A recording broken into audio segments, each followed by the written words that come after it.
until the top of the hour. Visit Delstork Regional today. That was good in time. Are you watching the stream? This was really accurate timing.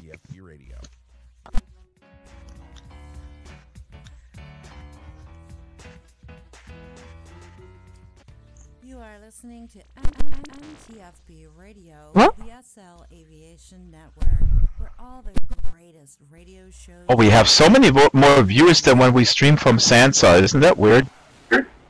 Almost like Second Life is a lot bigger. Full of life. The Madhouse. It's alive! Mike, the Man. Do we have a timeout for Mandy? And our newest show, Shiners, As Bubba says, I'm gonna make some wiki today. with Billy Bob.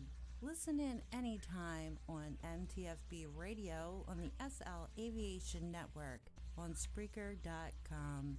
You can listen to the shows live, Is it live or you can listen to them anytime. or is it Memorex? From all of us here at MTFB Radio, we thank you all for your great support.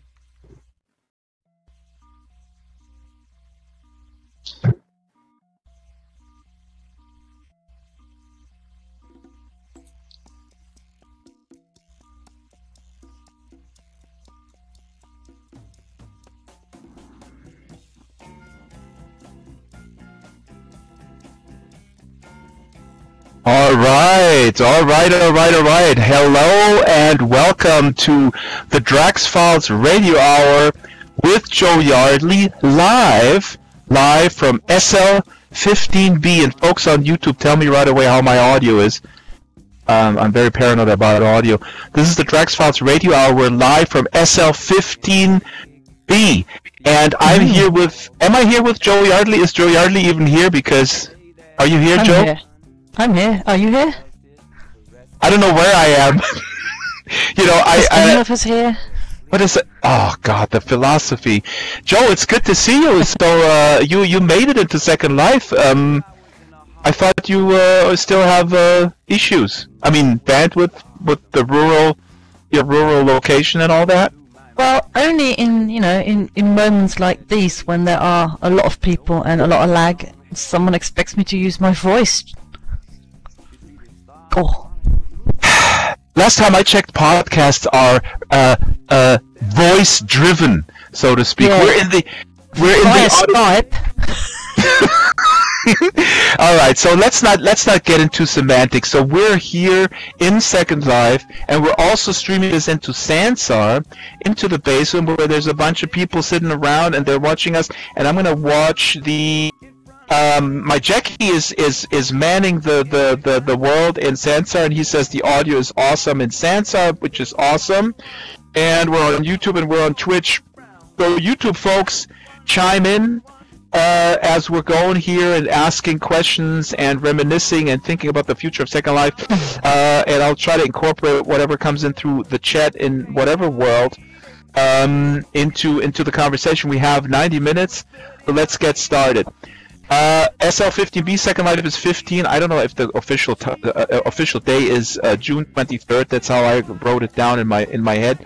I don't know if there's an official day, but SL15B is a community celebration. It's gigantic, and I want to start not from left to right, but from right to left, because Diana Fire is here with us, as she is almost every year since we've been doing this live show. And maybe Diana, you can give us some stats about like how big this thing is here, because on Saturday we're going to do a tour with Donnie, and we're going to go through the highlights of the builds. But this is gigantic, right? This is like 9 sims, or how big is this?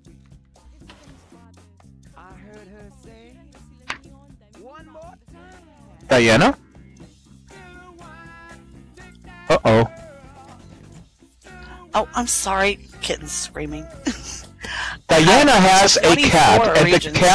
the cat doesn't understand anything about live programming. I don't know who raised this cat, but I think He's this 3 cat weeks needs. old.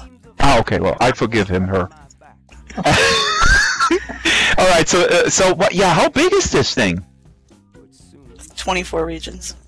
Damn.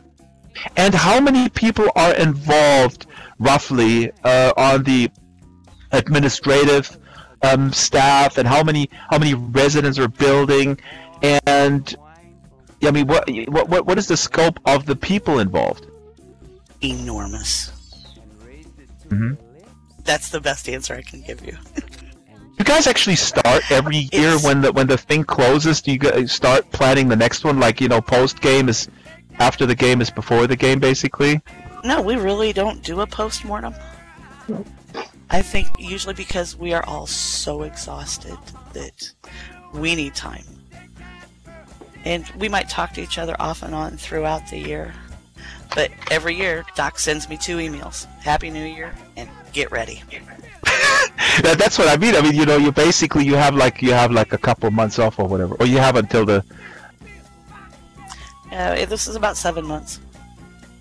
Yeah. So, a lot of people are building here. This is all community driven. I mean, I'm not stating anything that the viewers probably don't know. So this is something where Linden Lab is not involved in. How are they involved? They give you the sims, the regions, and they say, okay, go fill it with stuff. No, they actually built some things this year. They did? Well, the Lindens? moles did. The moles? Ooh. Who are these moles? Ah. We have There's a moles? big shiny one on the end of the couch. Wait a minute, let me turn the camera. What the heck is this thing? Abner Mole. Ah! Oh, close that thing down. Yeah. Okay, we're gonna actually go left to right to left. So why not close in? Okay, so Diane, I'm gonna jump to Abner Mole. So you guys are building something. Can you define for me briefly what a mole is? Because for the longest, I've been in Second Life since 2007, and I really didn't know what a mole is for the longest time. What are moles? Well, moles are people who work for the Linden Department of Public Works. We are not Lindens. We're freelancers that the lab hires us to make things kind of in a, well, like the name sounds, like a public works fashion. Roads, bridges, infrastructure, not actual like technical infrastructure, more things around the grid, games, and all kinds of projects and things that we make for the lab. And that's and we work kind of in the background, so that's why kind of the mole underground thing kind of fits. Hold on, Joe, you're breaking up a little bit. You want to chime in here? No, I said something 5 minutes ago. But I think it got lost. I gotta go back in time and grab it, and then go forward and let me know when you got it. Abner, what? Oh, this is the most amazing Draxfiles radio hour where's my cell phone? I want to chime in with my cell phone. No, sorry, letting that go to voicemail. No problem. Abner, I was wondering because you mentioned games, so you guys have been building games as well. Now, do you chime in?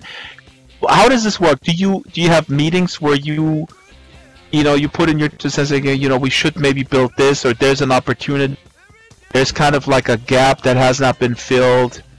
Because you are on the ground. Is it also maybe that you pitch things, or are you just executing stuff that comes from the higher echelon?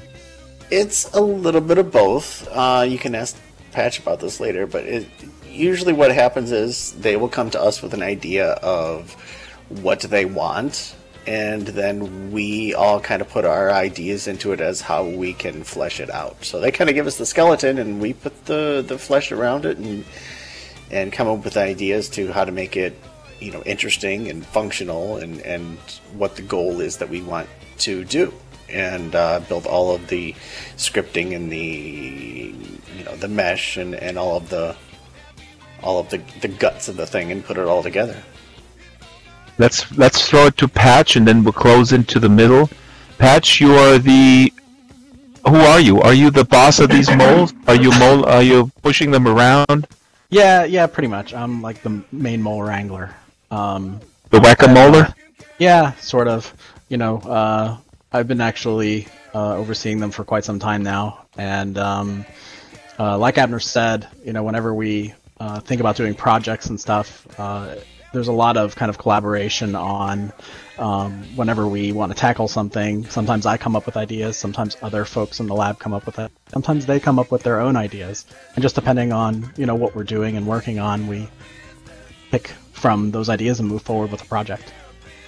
You guys built a couple of really cool games this last year that I really like. So this is this also a function of, okay, we got this functionality, pathfinding or whatever features coming, that you're trying to showcase that new feature?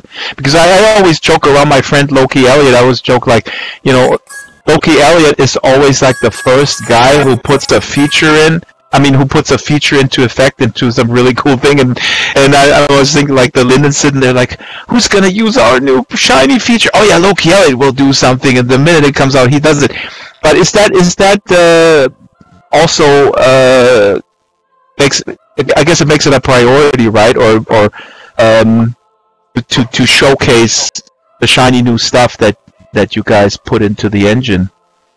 Yeah, one of the main missives of the team is, in fact, to build demonstrations of our features within the product. Everything from experience tools on up, whether we're doing new avatar work, things like mesh rigging, Animesh, Bento, being some of the later things that we've worked on. I mentioned experience tools. A lot of our games and stuff like that kind of take experience tools to the bleeding edge to show people just how powerful they can be and how much you can do with them. So yeah, a lot of what we do is actually for demonstration. We actually also provide documentation, and in a lot of cases we open source a lot of our work and stuff to actually just kind of hand it back to the community and say, hey, look, we did this really big, huge thing, and here's how you do it. So that's a lot of what we do. For SL15B, do you get any pushback that you guys are exhibiting, or is the relationship between you guys and the residents pretty good? I think it's been really great. We worked with the team very closely this year, not only to provide and increase the amount of space available, but we also did some of our own stuff. The Tapestry of Time region is a good example of that. If you haven't checked it out yet, we're going to do that Saturday. That's cool. I'm going to take a note right now. Tapestry of Time. I'm going to I thought about how to open this show, and I'm going to do that right now. I'm going to go to Linda. Linda, thank you for joining us. We talked already prior to the show about you've been a mentor, you've been a greeter here. You also brought people or onboarded people in the physical realm. Some people call it real life. I heard that the correct term is actually the realm. And we talked a little bit about this interesting,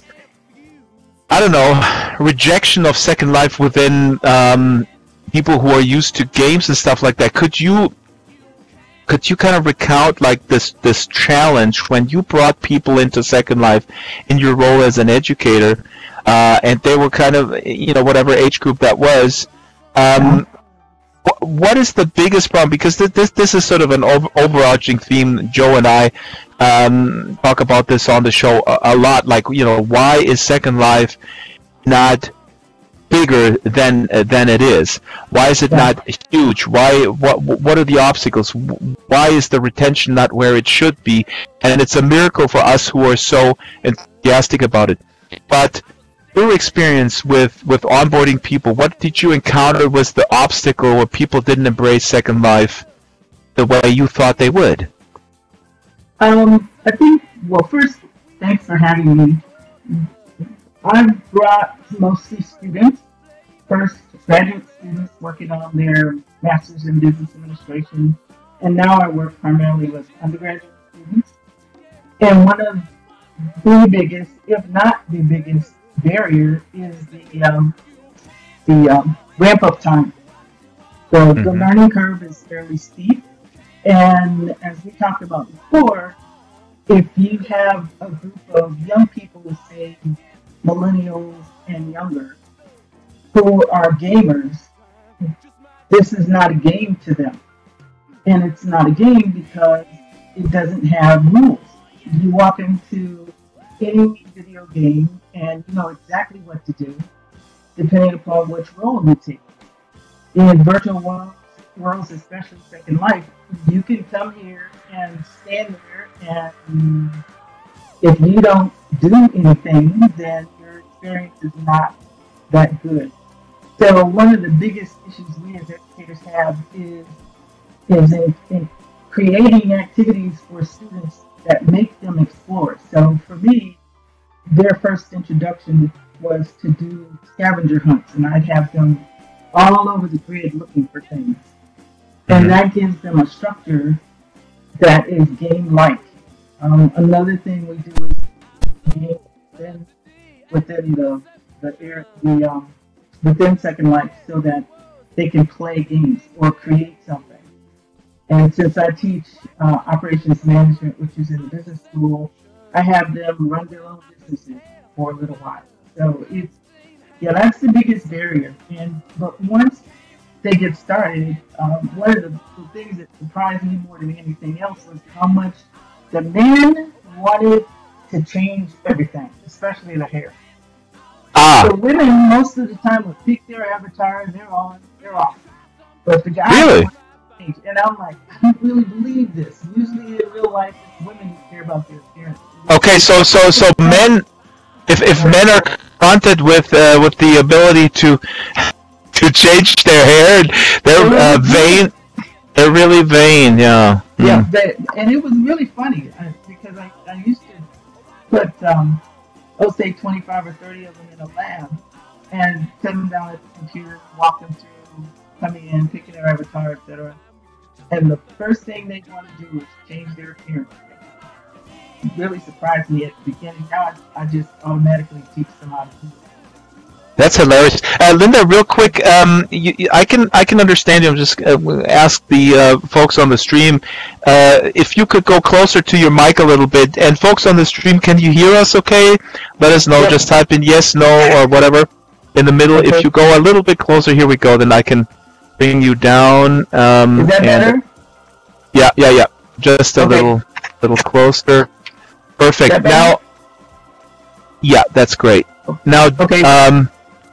Now, Joe, let me bring you in. I hope that you're in your hideout there, in your nuclear bunker where you're hiding after you ran away from Amsterdam because of all the stoner Australians that are. Dude, doesn't Joe Yardley live in Amsterdam, dude? Abner knows what I'm talking about. That's not an Australian accent. Then you do it. You do it, Joe. Oh, yeah. Australian, it's all the same. Oh, what are you doing, mate? Oh, yeah. I don't know. What are you going on about? Let me get back to the chopper. No, Joe, you... All right, serious. Well, I know this is a birthday celebration, so we're a little tipsy. 15 years. 15 years. This is amazing. So Joe, what is this? You know, we're talking about this unbridled creativity, and but at the same time, we're talking about these problems of not growing and retention and all that kind of stuff. But at the end of the day, Second Life's been around for 15 years in a stable fashion, which is actually pretty huge and not really seen a lot in technology or in platform offerings. So the sustainable success of Second Life is pretty huge. So why is Second Life actually so successful? What does it provide? And we had this a little bit on the last show. You can't really get into Sansa because of bandwidth issues right now. Why is Second Life huge? And why do people not want to even go to other places right now? The masses. Right. You want a short, easy explanation for that question that we've been talking about on the radio for years? Joe, I thought you had a marketing background. Why can't you put this into a nice soundbite? Come on. Alright. Freedom and usability. There you go. Freedom and usability. It's almost like the slogan: "Fun, fast." What was M. Linden's thing back then in 2008? God, I don't remember that. Fast, easy, fun. Fef. Furious. Fast, easy, fun. Furious. Furious is better, I reckon. Fast and furious fun. Just furious. Just. Linda, yeah, it is. Oh, go ahead. No, go ahead. Everybody, yeah. Joe? But, it is... there are a lot of things to talk about and to look at, and why Second Life worked out in some ways and didn't in other ways. I think the main issue here is what keeps people going is freedom. That you can literally pretty much do whatever you want, almost. Where in the world can I go without any 3D software experience? Build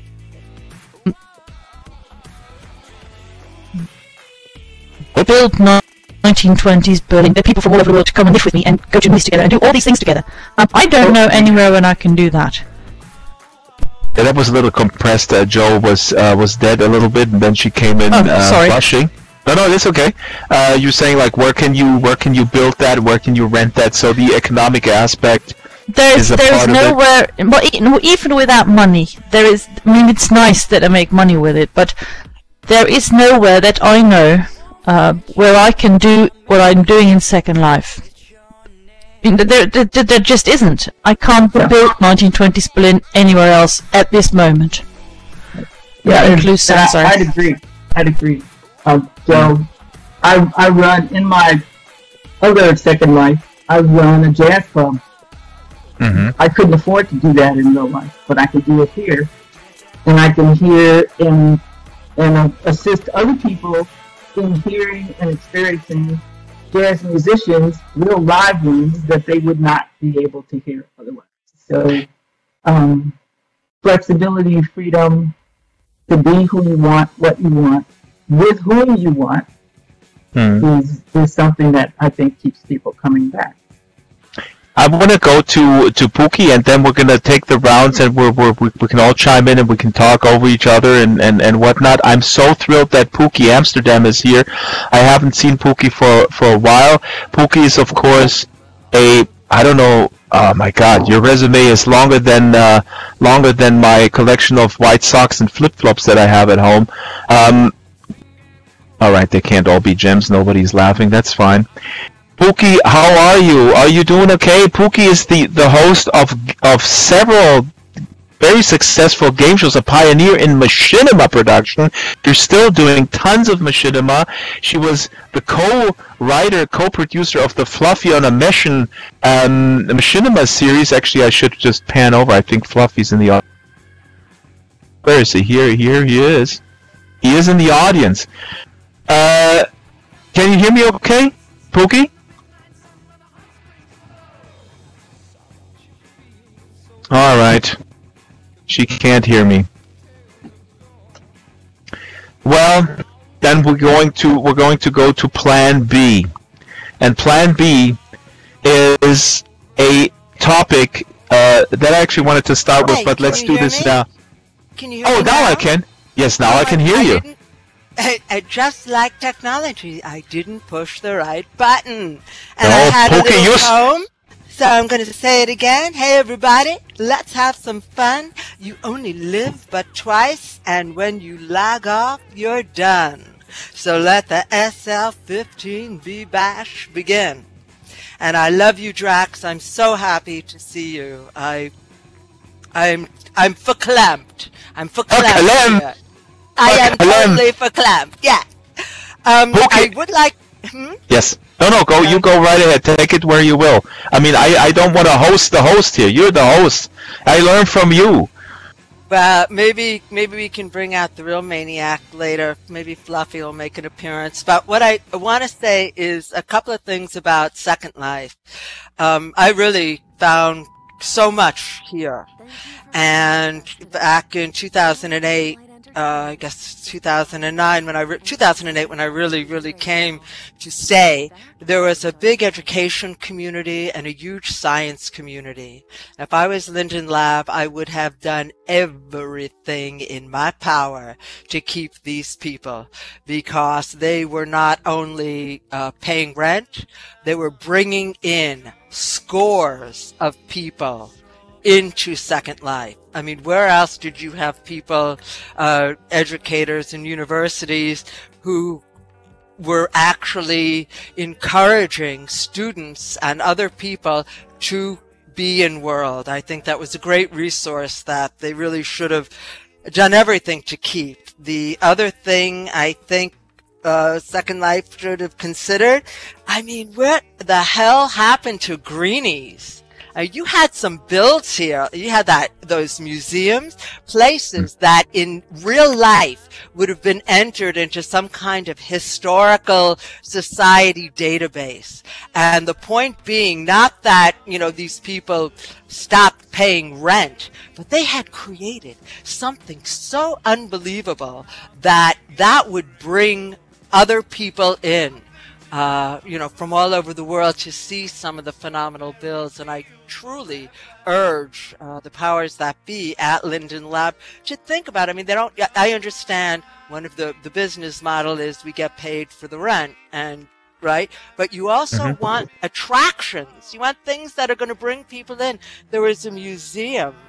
Was it the Dresden Museum? I mean, my God, yes. You can go there and see, works Right. of art, gorgeous works of art. These places should have been kept and put into I think that was made by a German company. Yeah, some kind of historical register, because the more cool, unbelievable, groovy things that there are, the more that people will come here. The other thing that I want to say is I will never understand in my life this kind of thinking, and made so publicly. I'm in Second Life all the time. I hate it. It's awful. The negativity of our own residents about this platform shot us in the foot. And there were amazing people who were very big and made a lot of noise, because they couldn't res something, or there's, you had a prim skirt. I don't know. But the complaining, I think, people complain, right? And you need freedom to complain in this lifetime. I'm a woman. I totally get it. But I will say, I think some of the negativity from just our own residents, also, didn't bode well, or didn't go well for our grid here. Anyway. Okay. Let me pick it up here, but this is I'm super glad that you put these things on the table. I actually wanted to address them, and it's really, you get us off to a great start here. So I'm summarizing real brief. So you're talking about retention and growth and all that kind of stuff. Basically, your suggestion was, or is, that it was a missed opportunity to support specific communities, education communities, science communities, to have them stay to facilitate that. Well, we know that there was a hike in tier that kind of pissed a lot of people off, and they never came back.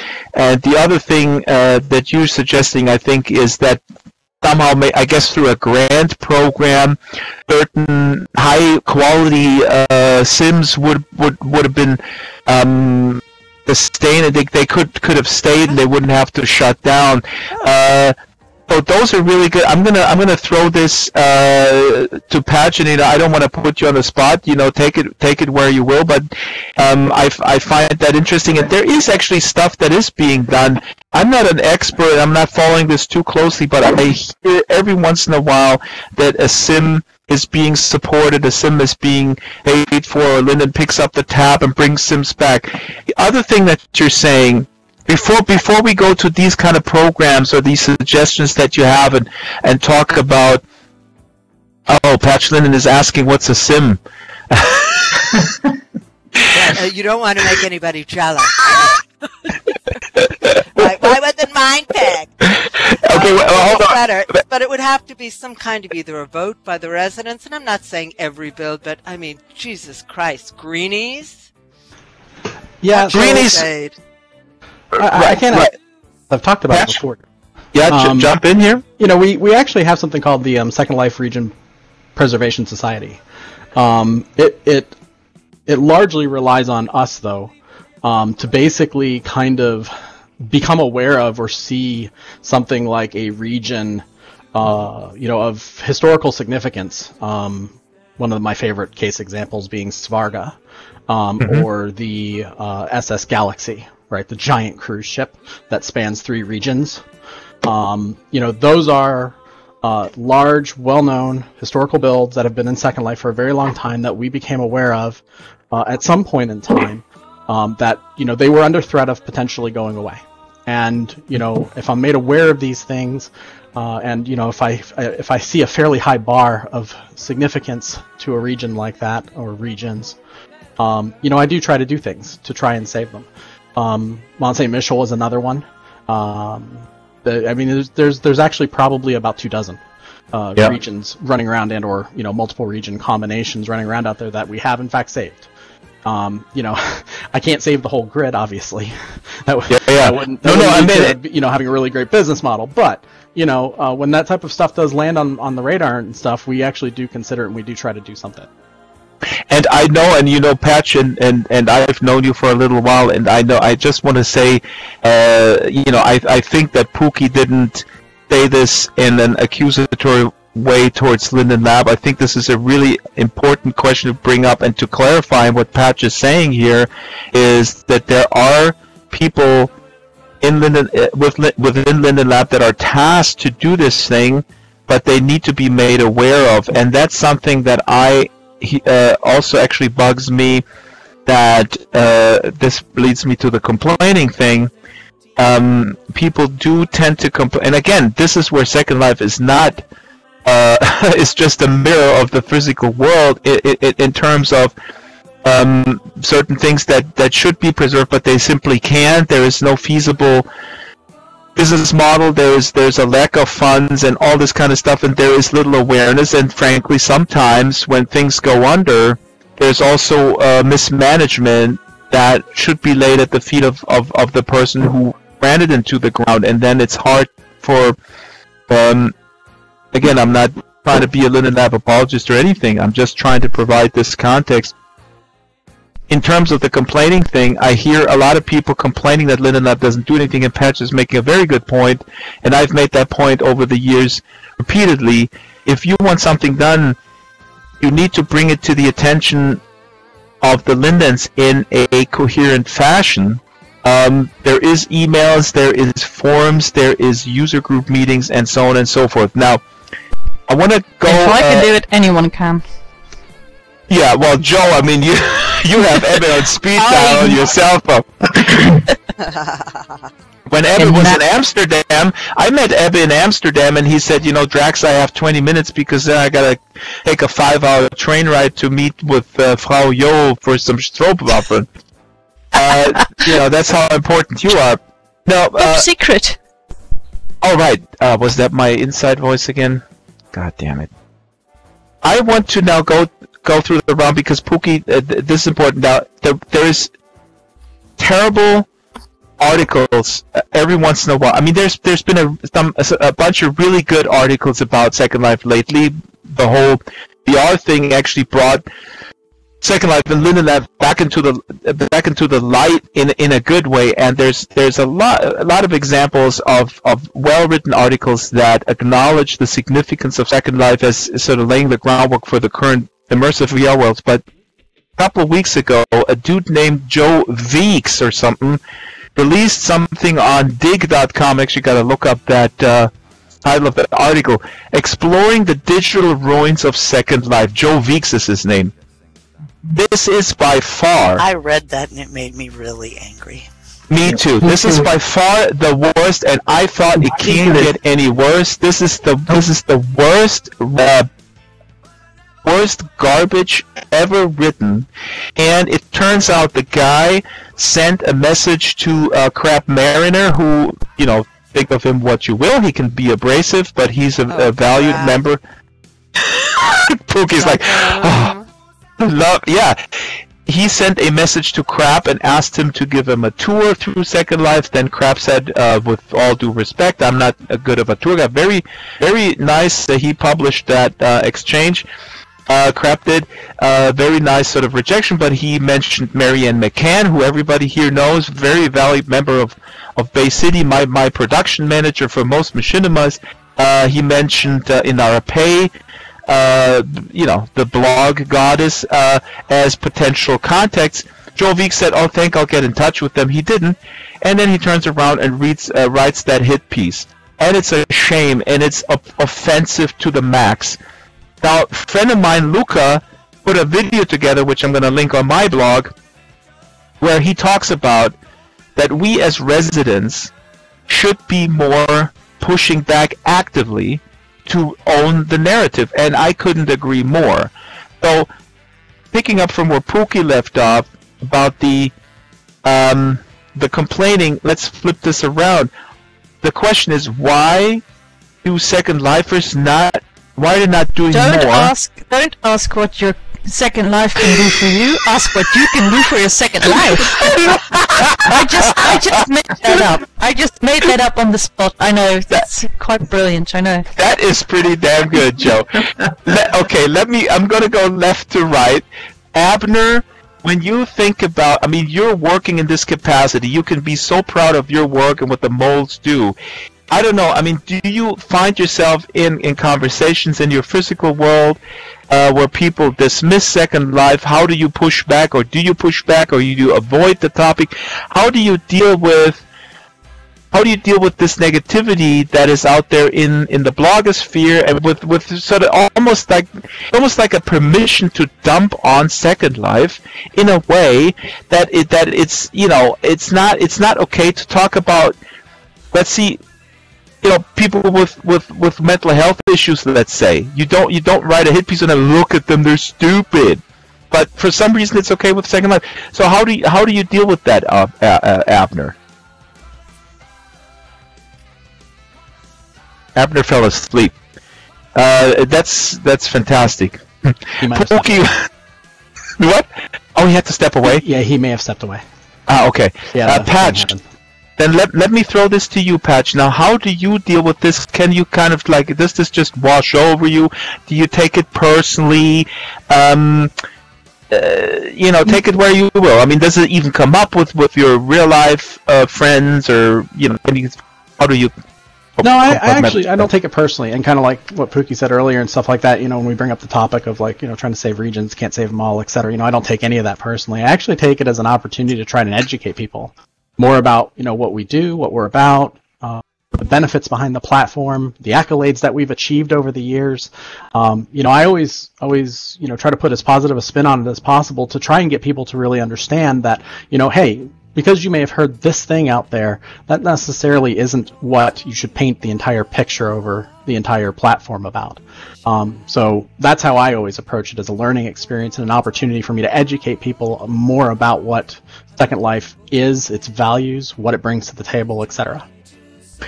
But can I just say something really fast? Please, yeah. And the fact is, people are here so much of their time. That's how they can get so granular with their critique. And so the answer is kind of like, yes, you're finding some things that are, let's say, not perfect for you, but there's so much that is right. Let's talk about, some of that. And I think that's worthwhile. I really appreciate, Patch, that you push back in that way. And it's my I'm completely taking blame for throwing these two things into one bag. Basically, the complaining within the community, but also sort of the lack of pushing back towards the negative outside.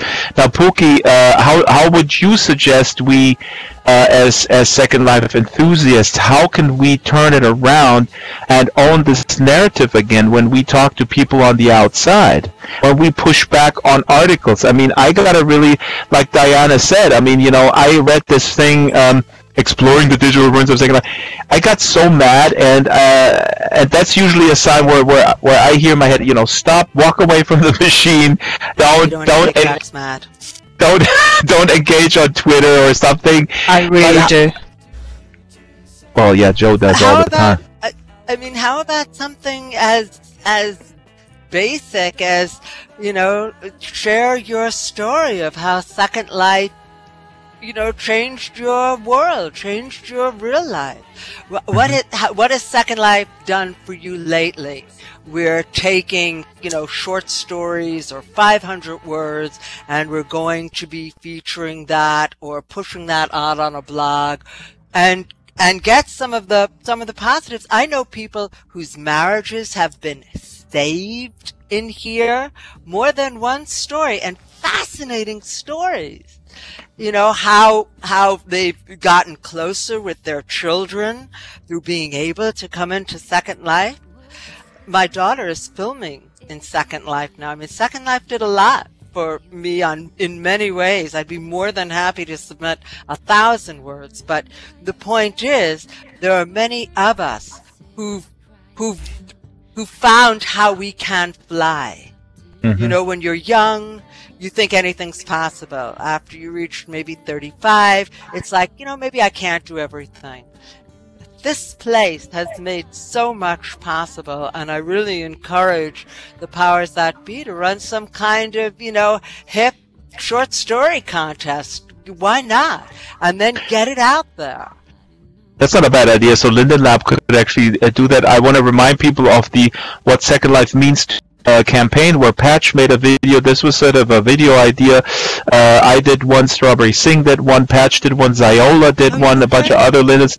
And so that was a great idea, and that sort of flooded the YouTubes with, I think, it's a total of like 35 videos of individual stories. I mean, extremely powerful. Exactly. I actually also point to that all the time because it was, some were done quite professionally, but some were done by people who maybe it was their first video. So it was also not only does it serve as a wonderful outreach tool because we got these videos out there, it also encouraged people to come a little bit out of their shell because it didn't require to be seen in the physical world. But Patch, your work, Drax, has done so much for Second Life, and your Drax files are so powerful and awesome. But I would like just to come back to the written word, because people reading, they can imagine it. If they're faced with a video, when we live here, we shoot machinima, we're very forgiving. Right? Very good point. We want, if we want to bring I know where you're going. Give them the words. Give them 500 words, 300 words, short story. Maybe with an accompanying picture.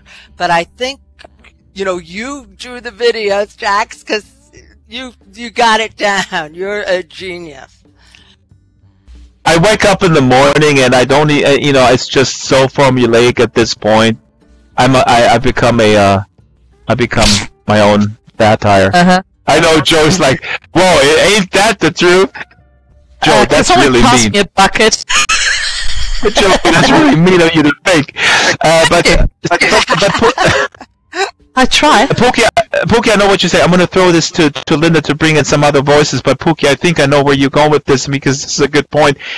We talked about this in the past, that sometimes when you present a video from Second Life, people look at it and they don't understand, and they just look at it as animated movie, like some people who don't have any type of experience in visuals try to make some sort of a Pixar knockoff or whatever, and they don't understand that these are real people.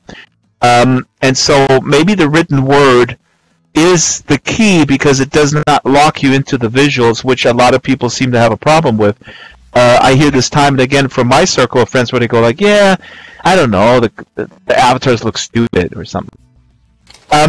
Linda, I was going to ask you, how do you deal with negative feedback that you get when you do onboarding, but also when, let's say in a social situation, you talk about Second Life, and then somebody brings up, yeah, I heard about that. I read Exploring the Digital Ruins of Second Life, and it's got to be like it's a cesspool. And so, how do you how are you construct? Do you encounter this, and then how do you deal with that? Oh, I do quite a bit, especially from other professors who really don't understand. Give us a quick background. So you're teaching at what kind of? I teach at a university, and I teach in the business school, and I use Second Life to augment my classes and bring them in here so they can experience what I'm teaching. Mm-hmm. But in terms of the negative, you really don't try to address those negatives because they're there. There are people who do those things. So I stress the positives. And one of the biggest ones for me, there are two. One is the work that the virtual ability people are doing. They're giving folks who have disabilities opportunities that they would not have. And the other is the education. There are quite a few educators who are still here, still working. I'm involved with the Virtual World's Best Practices in Education Conference, and it's getting bigger and better and more academically oriented. And so there are a lot of positives in that I stress. I don't try to say, oh no, there's no negative about it. I just talk about the positives, and there are quite a few. I don't think I would have spent this much time in a place that wasn't worth my while to do. And my friends who know me know that I don't waste my time. And so that's actually a good point. So these are people who know you. It's basically just they're looking at you like, okay, it can't be that crazy if you're serious about it. Mm-hmm. Exactly. I mean, so I try to explain to them the benefits not only to me, but the types of things that could happen in the future. Like we were discussing before earlier, that one of the things that Second Life does that you don't get anywhere, and I think Joe touched on this earlier, you can meet and interact with people you would not normally meet, or it would be too expensive for you to meet in real life. Mm-hmm. I have friends all over the world, and I'm sure you do too, that you just couldn't. You couldn't visit Berlin, you couldn't visit Paris, but here you can. And so if we stress the positives and downplay a lot of the negatives that are out there, like I read that article and just like you guys, I was pissed. So that's how I address it. And I leave it up to them. If they don't want to do it, that's fine. Just don't try to convince me not to. So. Well, with this particular article, I don't want to really harp on it that much, but what was different with that was that this guy, and I never heard of him, but I look up on Twitter, and there's a bunch of other people who follow him and who are interacting with him from very high-profile other publications, not only in the game space. Like there's a woman from Polygon who congratulated him for this article in his mention.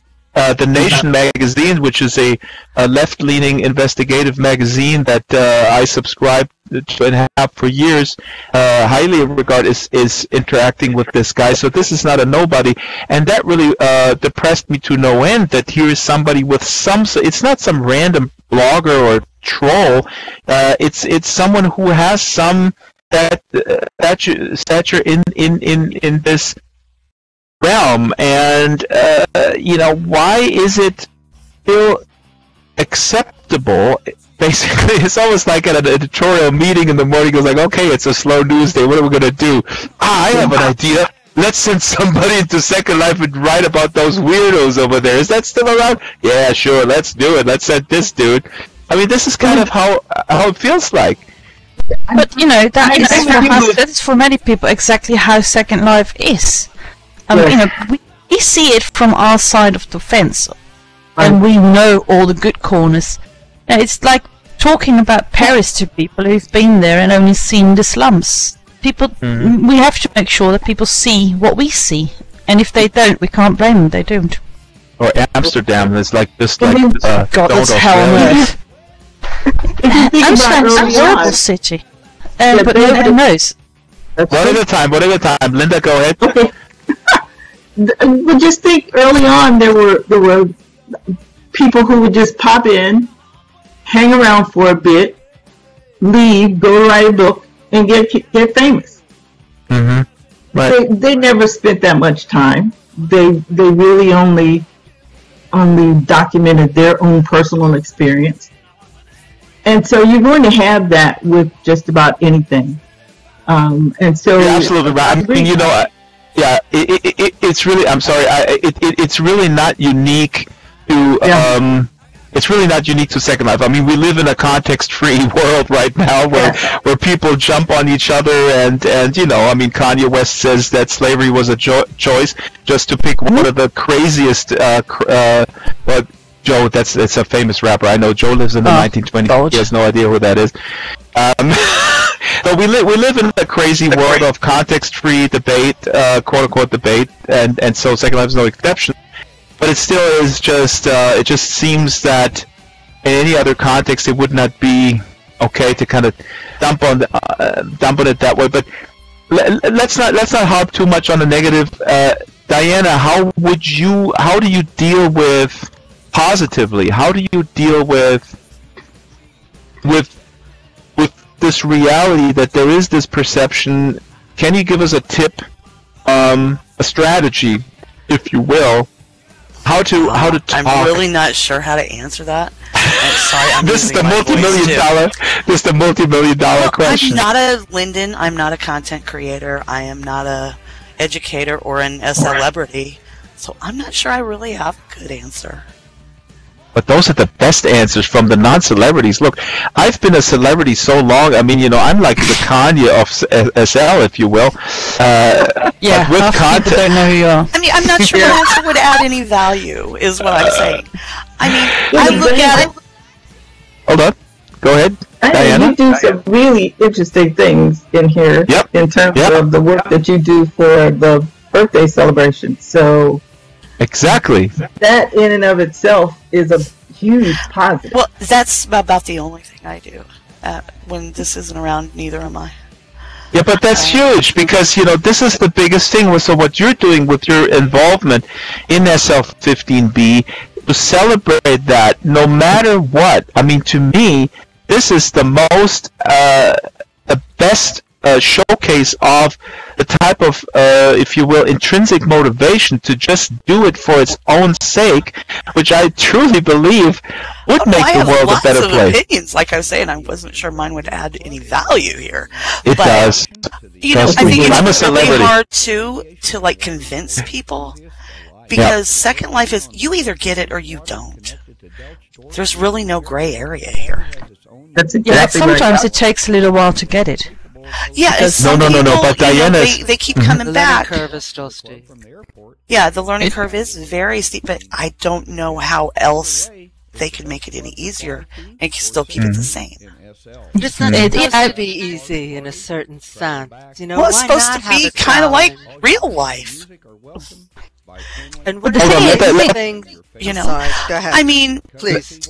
Let Diana speak, I've met please. some really wonderful people here. And it's evolved.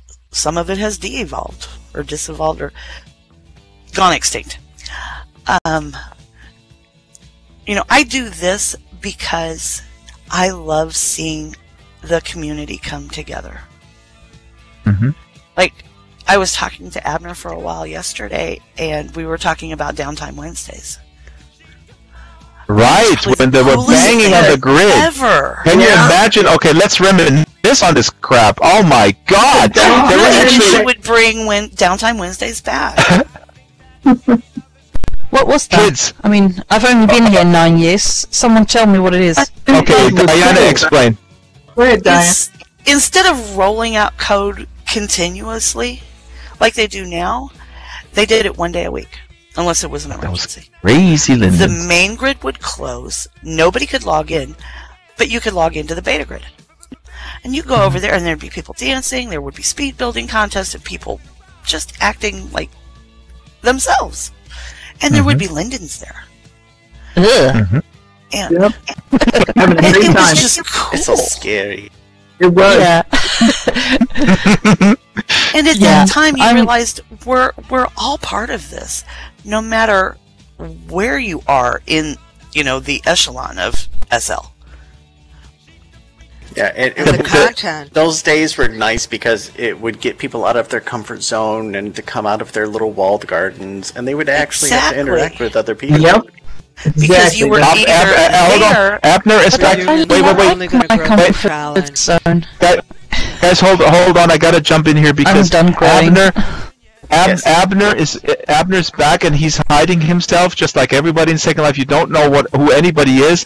Abner, please open your lid and show yourself so that we know who you really are, because this is just a cesspool of. There you go. Aha! There he is. He's opening the lid. Oh my God!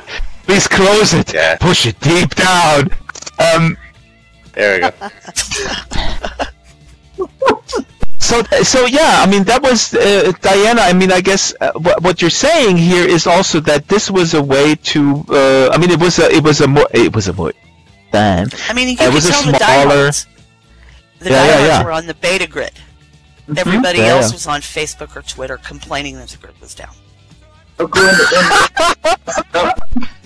Just in case the Lindens are all listening to this, please don't bring back those days. Oh, it was fun. Yeah, but Diana is also saying it's a way to. It's a way to foster. It's a way to foster community. I mean, it's bringing people together. It's like, we're building something together, and it's a construction site, and we embrace that construction site because Patch. See now, actually, okay. Let's go the round, and everybody, let's reminisce about something they miss from the olden days. Are you sure you want to ask that? Joe, no, you're barred from that question. So I'll start with one at a time. Patch is gonna start. What is a Telop? Is that a Teletubby's brother? No, and it's not purple, and it's not a dinosaur or anything like that. No, for the uninitiated, back in the old days, you actually didn't have point-to-point teleporting. So in other words, like, you couldn't teleport from the spot we're sitting in to another spot specifically somewhere else on the grid. You had to, well, with the exception of private islands. But on the mainland, which is mostly what existed back then, you actually had to teleport from point to point within designated places, and anywhere in between those places that you decided you wanted to go, you had to take some other mode of transportation, whether it was walk, vehicle, fly, whatever it is you might have wanted to do, boat. And this kind of created this forced immersion perspective of, making people have to group up and travel to various places, and that usually led to a lot of exploration, socialization, etc. And I actually thought it was a pretty important period of time in the early days of the grid, because it's actually what kind of got us going with that in general. Yeah, that's such a good. And you know what? It was before my time, and I love the idea of telehubs. And you use the term forced immersion. It's a brilliant term. I actually think it really increased the immersion. And of course, people will go like, yeah, well, that's crazy. If I wanna go somewhere, I wanna go there instantly. But wait a minute, you are in a world. It's gonna throw you out of the world if you just it's. We still have that in Berlin. We sort of have that in Berlin. You can't directly teleport into the sim, for most people anyway. You have to get a tram. Right, you have to go to on the tram on the streetcar. Linda, what do you miss? I've had my own personal Sherpa at times. You can't make it across the room. Hi, can you just teleport me there? But that's asking too much. Oh, that's just plain lazy. Okay. So Linda, let me go the round here. So Linda, what do you miss? What do you recall from the old days? I don't know how old you are. 2006 or earlier? 2007. Early 2007. Yeah.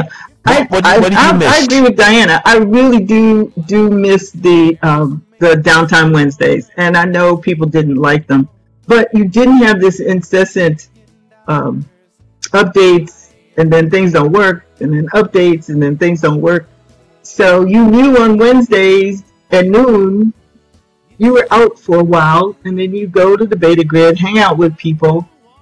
So I miss that, and I miss how easy it was for people to gather together. We're a lot more segregated than we used to be. Well, it's like an urban sprawl in a way. Yes. People may I hope that people by now watched the documentary that I made called Our Digital Selves. I know that Cody is in the audience. You're one of the stars. And in that documentary, I have tons of stuff that's on the cutting room floor. I think I'm going to push this out. But Tom Bernstorff, who's an anthropologist for University of Irvine, and I follow him around, and he is basically the one of the narrators of the film. And we drove from Los Angeles to San Francisco to go to Linden Lab and go to High Fidelity. And we talked with Ebba Alberg and with Philip Rosedale. And during that drive, we talked a lot about that sprawl and sort of that urban sprawl, that the growth where people are sort of torn apart and the communities are just kind of diminished like that. And the interesting thing is, on the way back, he has a son, Tom, and his partner. They have an adopted son, and he was very thirsty. And we were in Orange County. And then he looks on Yelp, like, where's the next grocery store? And there was one in a gated community. And so we pull into this gated community. We were, the whole entire, 8-hour drive or whatever, we were talking about Second Life. It was insane. I released that as an audiobook just for the crazy people who are interested in that. But then we pull into this gated upscale community, and we're both like, oh my God, this is like we just came through LA, and then we go to Orange County. We're like, oh my God, this is what happened to Second Life when everybody got a private island. How terrible is this? And then the store in there, and everything was in the Second Life context. So it was hilarious. Funny. Let me briefly say, people who are watching in Sansa, I see a bunch of people in my basement and also on YouTube and Twitch. Please chime in. Tell us your story. What do you miss from the olden days? And also, if you want, tell us your origin story. Why did you come to Second Life and why did you stay? There's Rebel Country 664 S Pride is on the chat, and he says, I heard of Dragster through watching Strawberry Sing stream. Well, Rebel Country 64 S Pride, you should have. I don't know why you're watching her stream. I mean, I'm the bigger celebrity here. Let's face it. I'm just way more important. And Strawberry Sing is not even here today, is she? Of course we're. Pookie, what do you miss from the Patch? I said I'm going to tell her. You said that. Don't tell her. I know you're. Oh my God, I forgot that Patch is here. He's calling her right now. They're out to get me. Pookie, what do you miss from the olden days? What do you miss from the olden days, whatever the olden days were or are? Well, I guess I'd have to say again the science community and knowing that NOAA was here and JPL and all the universities. It was really geek fabulous. You knew that the Scilands, and for that I really want to thank Paradox Obers and I miss NOAA. Jeffrey Corbin and Troy McLuhan and some of the original science guys for setting aside. I think they were so ahead of their time. They said, sex and gambling, yeah, people love it, but let's just have a place for nerds, basically, for shy nerds, and this is it. It's in the Scilands, and no sex, no gambling, and it became really vibrant and vital with universities and science and all that.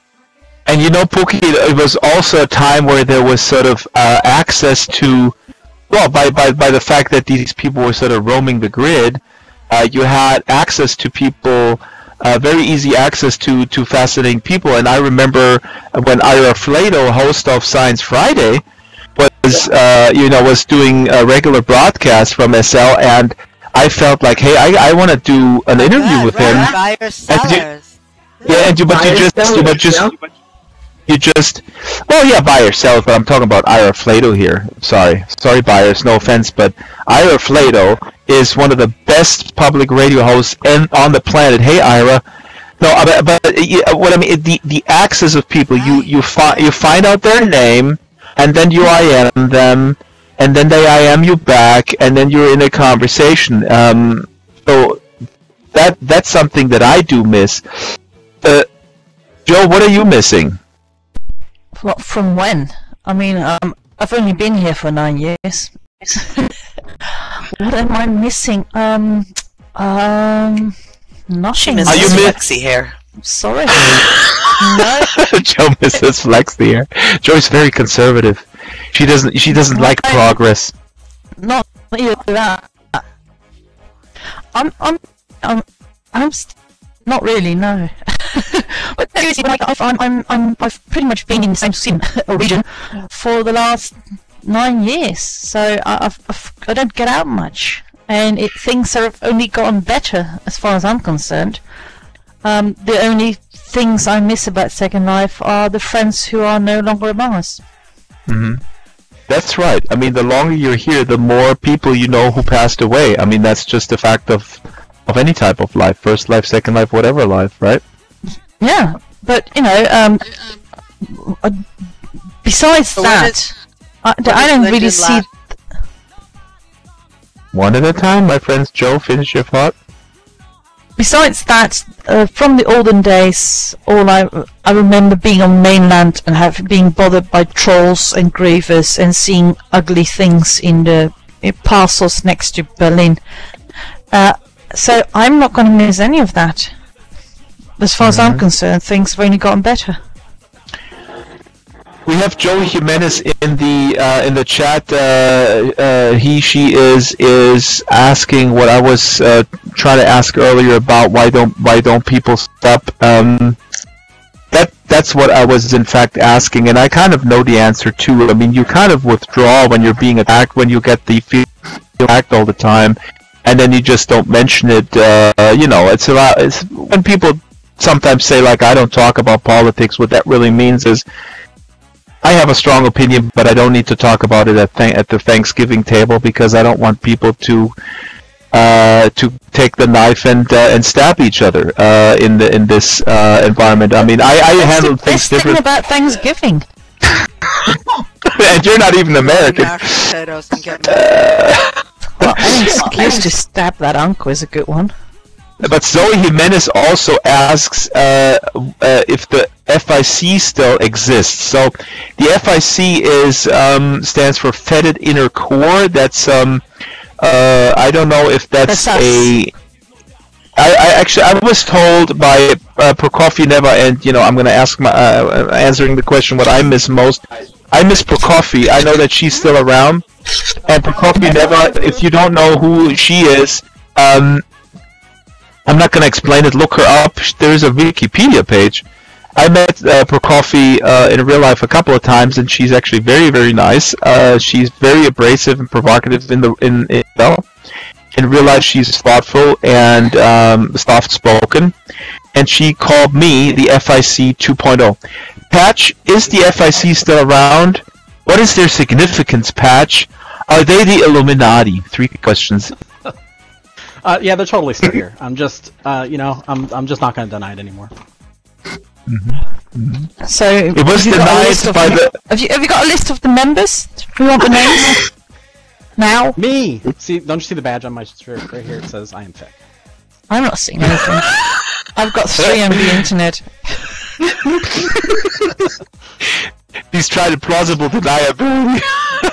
And Zoe Jimenez, who asked that question, says Prokofiev is my mainland neighbor, not friendly. Well, Prokofiev, I mean, I'm really working right now on her getting on the show for a special 1-hour show.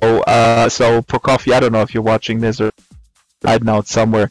Abner, what do you miss most? When did you come in? When did you come into SL? And what do you miss most about the olden days? I came in about 2006, and Yeah, a long time. That was the big. I mean, 2006, 2007 was really. I mean, that was the big. Where it was all over the place. If you missed that, if you missed the Second Life hype in 2006, 2007, I don't know what's wrong with you, right? Right. Am I right, Joe? Yeah, and getting all the way back to what we were saying before.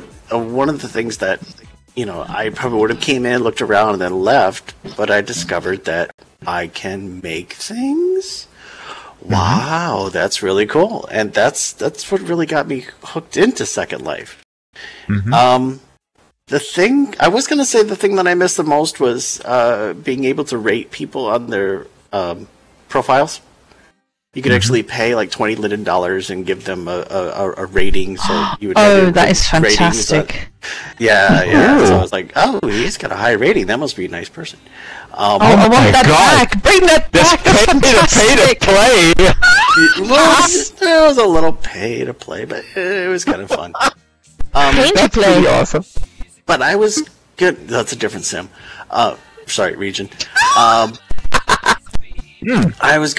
I almost want to change my answer to like what Diana and I were talking about. With you had that sense of community where people would get together and they would actually meet each other, and that's kind of what I miss, because in some fashion I feel like Second Life has kind of been taken over by the get off my lawn crowd.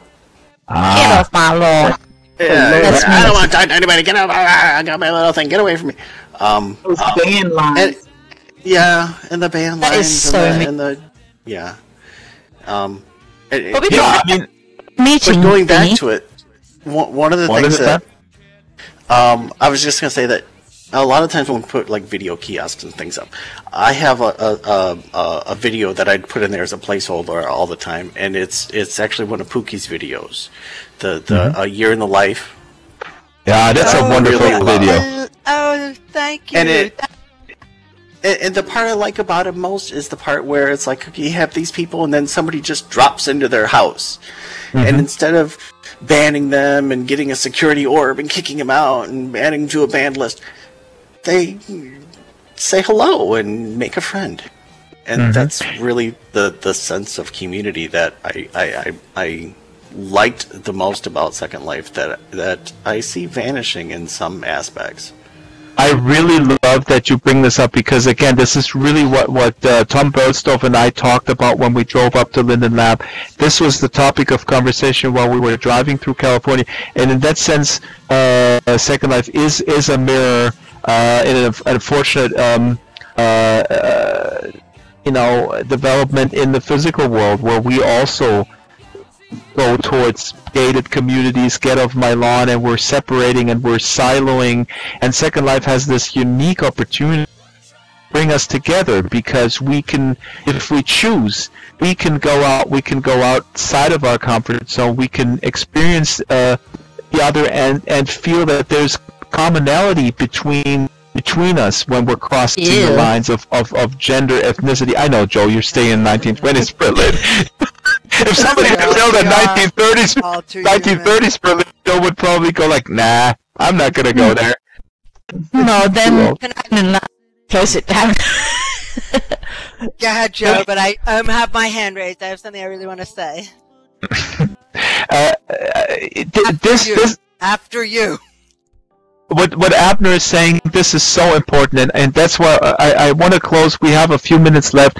I kind of want to close the show with that sentiment. If we could go back there, that we realize that Second Life has this amazing opportunity, because the avatar is our essence, and we can transcend these boundaries, these barriers that we put up, these walls in the physical world. This is amazing. A tiny little anecdote: when we spoke to Philip Rosedale for the Our Digital Selves movie just in March, we shot the last scene. We were talking about the problems that Facebook is having, being accused of siloing people and pushing different news items to different people of political persuasion, and hiding certain news items, different news to left-leaning people, different news to right-leaning people.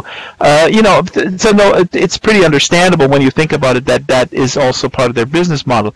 And Philip was saying, Well, it's interesting because with all the critique that Facebook now has to kind of grapple with, the criticism and the accusation that they were in part responsible for.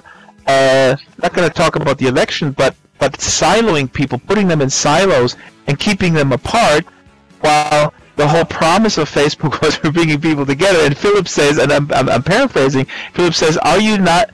Doesn't it feel good to be vindicated?" Because Second Life was and is still accused of, like, oh my god, you don't know who anybody is, and could be a pervert, could be a crazy person, could be a man, could be a woman, whatever, could be old, could be young, you never know with these weird avatars. And then it turns out in Facebook, where Mark Zuckerberg sold it as, like, if we just have our high school yearbook picture there and our polished bio blurb, then everybody knows who everybody is, and it's just not happening. So, yeah. Can I just quickly jump in and say one thing that I really do miss, and I think it was so super, where in the old days, and when I came in 2008, there was SLCN. Second Life, of course, asked them to change the name, just as I had the second question. It had to become the first. They changed it to Treat TV, but Wiz Norberg and Texas Tin Tam and Star Sonic, they were responsible for putting on real programming, and I think that would just be a kick-app thing for Linden Labs to do. I mean, not open it up to everyone. People would have to have, produced shows and sound checks and all the rest of it, but it would be so dynamite, especially now, especially with everybody becoming so interested in virtual reality, to have a Second Life network where people could either submit shows or do shows live. Obviously, there'd be a vetting process, but I think that would just be fantastic. Everything from talk shows to races to, you name it. Mm-hmm. And I actually still own the virtualpublicradio.org website. So Linden Lab, listen, for the very reasonable price of $25,000 US. Is that too much? I'll give it to you. We're gonna $1 Linden, $1 Linden, $2 Linden. Kiss from Ebbe. Ooh, well, That's what okay. you sell it for.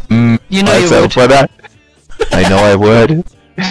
Real money will make real content, and that's an investment. You want to invest in this grid, you show people what's possible. I came in here in 2006 because I wanted to build a virtual world based on performance.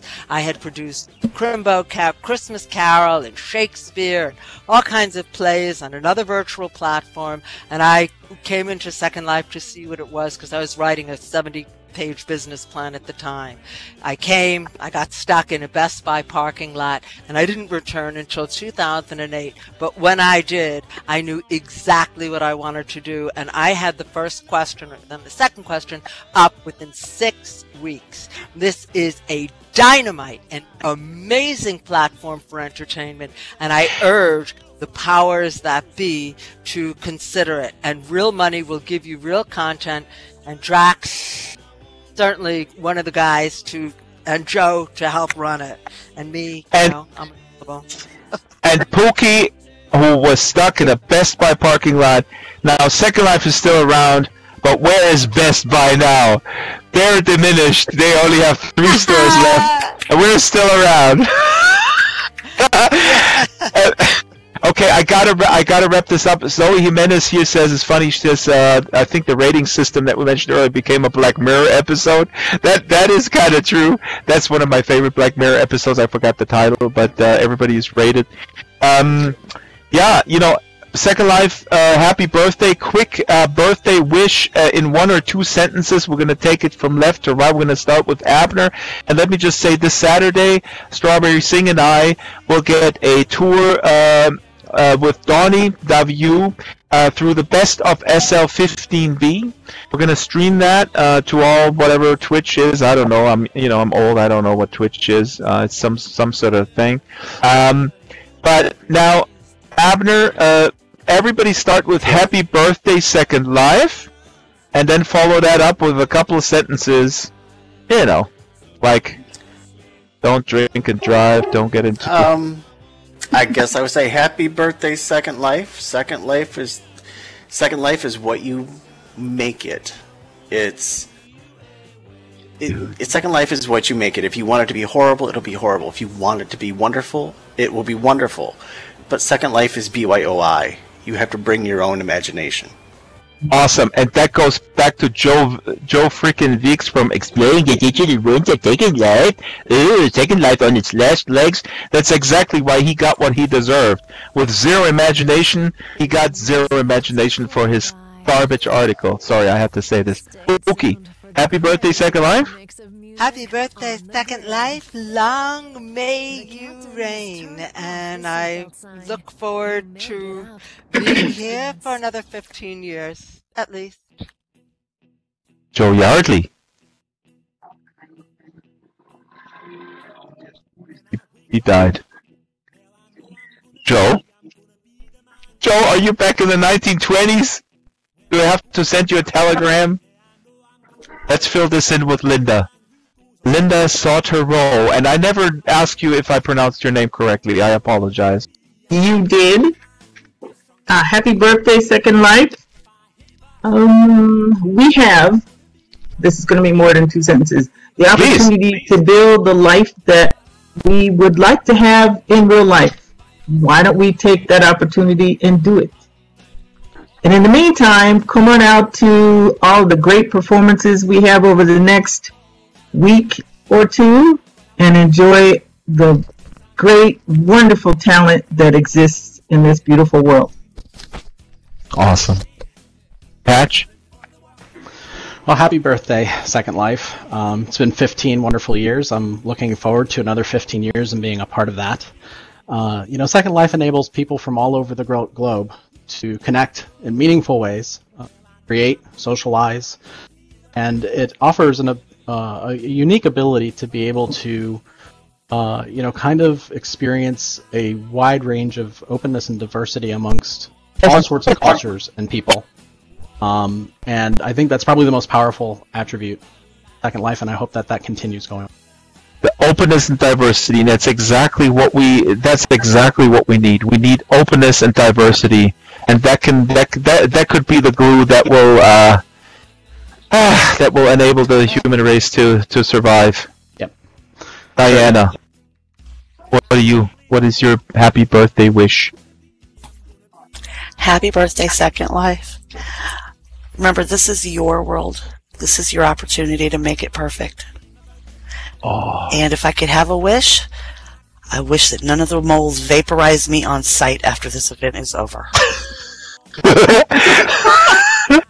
Is there some sort of event like that? Oh my god, it's all about violence here in this violent world. What is this? The cesspool of violence? I've had to ask so many questions. And Abner, can you fix this? Abner, can you fix that? Abner, this is broke.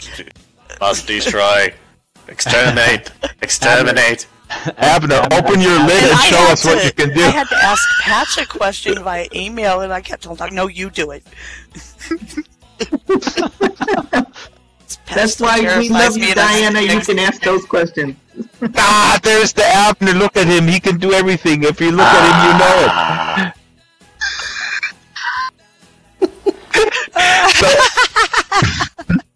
Happy birthday, Second Life, being the father of an energetic, wonderful human being who was born in the same year as Second Life was born.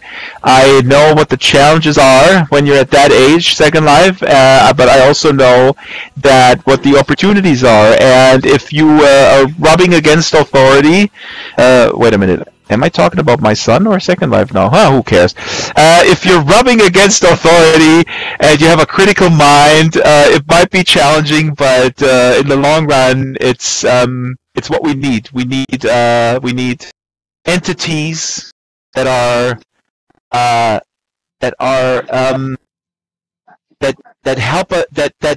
help us grow and help us imagine more than we ever thought we were capable. Thank you, Second Life, for for having me, for not banning me. For showing us we have no limits. Is that my inside voice just because I impersonated Ebbe a couple days ago as an alt? Oh wait, was that against the terms? Oh my god, is that my inside voice? That's the show! I gotta run! I gotta run away from these limits! Well, thank you, Abner, thank you, Pookie, Joe Crash, just in time, Linda, Patch, Diana, everybody who's watching this. We have quite a few on the YouTube. I'm not watching Twitch right now. We have people in come to Second Life and look at this unbridled imagination that is on display here. We will be back Saturday at 11 a.m. with Strawberry Sing. Gonna go through SL15B. I have no shame in plugging this over and over and over because and SL Pride is happening, SL Music Fest, it's all happening at the same time. Second Life is the showcase of what a diverse society could look like if we find the guts to implement that in this torn apart physical reality, and we get this inspiration here and we can transfer it. I gotta wrap it up, but I gotta say this. I'm on the record many times over, say that what we actually learn here, I don't see this as escapism, it's augmentation. I see this as something that we into the physical world. I don't see this as a waste of time. The lessons that we learn in engaging with other people that are different from us and being open-minded and being patient and learning, growing as incredibly invaluable assets that we can bring into the physical world, and make the physical world actually equally as good as awesome. Happy birthday, Second. Come to see me at Pride every evening, 4 to 8 p.m. says Patch. Come explore SM50B today through July 1st.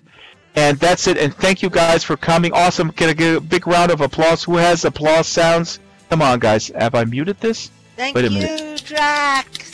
There we go. Come on. Some applause. I miss those And old we'll keep gestures. next in afterlife.com. Afterlife.com? Have you registered that domain? Oh my god, Abner is opening his lid. It's time to... Yay! Awesome, awesome, awesome. I'll see you guys on Saturday. That's it for the show. Thanks for watching. Goodbye. Oops. Spotted it.